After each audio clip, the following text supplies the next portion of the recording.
The number of children in foster care is falling dramatically across the country. It's gone from about 600,000 2 years ago to 400,000 today. But despite this progress, one divide remains. African American children are twice as likely as white children to be taken from their parents and put into foster care. Roxana Saberi is here with that. Roxana. John, foster care was created more than a century ago to give homeless children a place to call home. Today, some African Americans argue it's used as a weapon to take their children away from them. Oh, I remember that one. Joyce McMillan and her daughter Courtney have two sets of family memories. This is when you were coming home, before your braces. Memories from before Courtney went into foster care when she was 8, and after she came home 2 years later. That changed me a lot from that day, just because you don't forget being taken from your mom. It was very difficult to wake up in the morning and not see her smiling face, not having her call mommy, mommy. Joyce admits she was using what she calls an illicit substance when New York City's child welfare agency took Courtney away. But she says her daughter was not in imminent danger, the legal standard for taking children from their homes. There was a substance issue, but it wasn't one that kept me from taking care of her or supplying her with her daily needs. We had an apartment, we were doing well. What was it, marijuana or?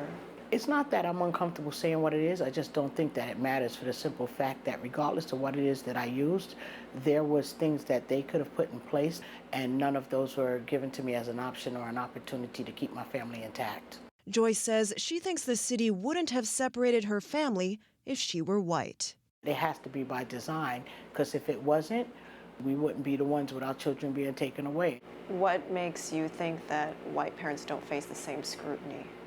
If my daughter would fall and maybe twist her arm or something and I take her to emergency, a call would be placed asking questions of me as to how this truly happened. It's not just about one person. It's not. At Joyce's weekly support group meeting, we met other parents who felt the same way. How many of you think that you were judged more harshly than white parents when the decision was made to put your children in foster care? In New York City, the total number of children in foster care has dropped dramatically in 15 years. But the children going into foster care here are disproportionately from communities of color. And once in, black children stay in. For example, on any given day in New York State, a black child is 5 times more likely than a white child to be in foster care. Critics blame bias from schools, hospitals, and police, who by law must report suspected abuse or neglect of children, to social workers and judges, who decide whether to remove them from their families. When a call comes in, it's already predetermined that the child would be removed. And how would we know that? When a call comes in for a white community, they go out and investigate. If a call comes in and it's a community of color, they'll put the infant car seat in the car. Gladys Carrion, the head of New York City's child welfare agency, says she's aware minorities make up the majority of the city's foster kids. It's African American children and Hispanic children, primarily. Why is that? There are lots of issues. One is that poor families in this city and across the country are subject to more surveillance and oversight.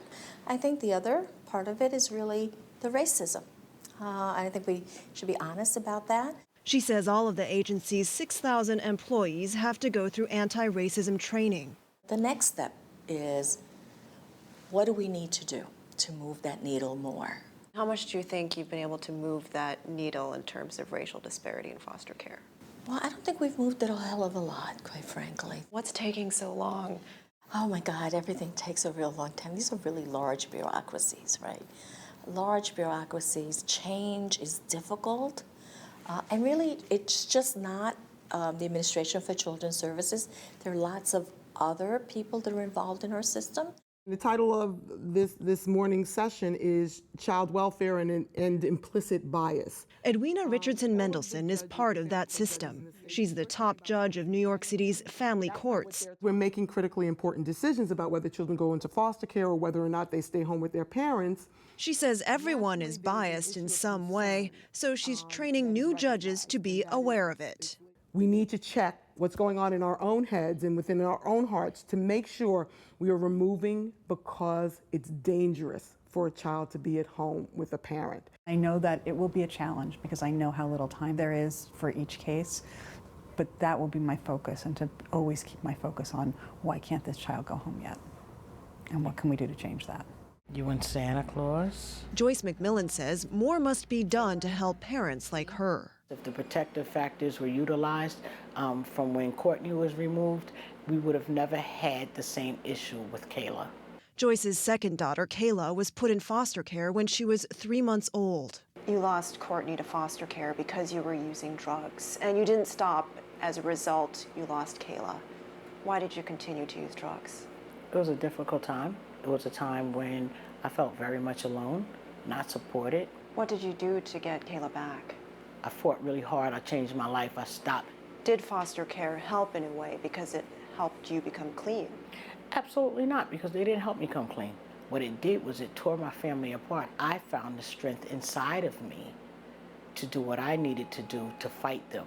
By the time Kayla returned, she was nearly 2 and didn't recognize her mother. When I picked Kayla up that night, I can remember the gut-wrenching screams like it was yesterday. Kayla, now 15, has struggled ever since. Courtney has fared better, perhaps because her foster placement was with her father. She finished college and is working in New York City. Still, she feels her family was unfairly separated. Ripping kids from their mother or their home or any family they've known is not the answer. It's an extremely traumatic experience, and I don't want that for anyone. And I pray that it changes. Of course, foster care does help a lot of children, but many studies suggest long-term foster care puts kids at a greater risk of dropping out of school, unemployment, and going to prison. John. So difficult for these families. Roxana, thank you very much.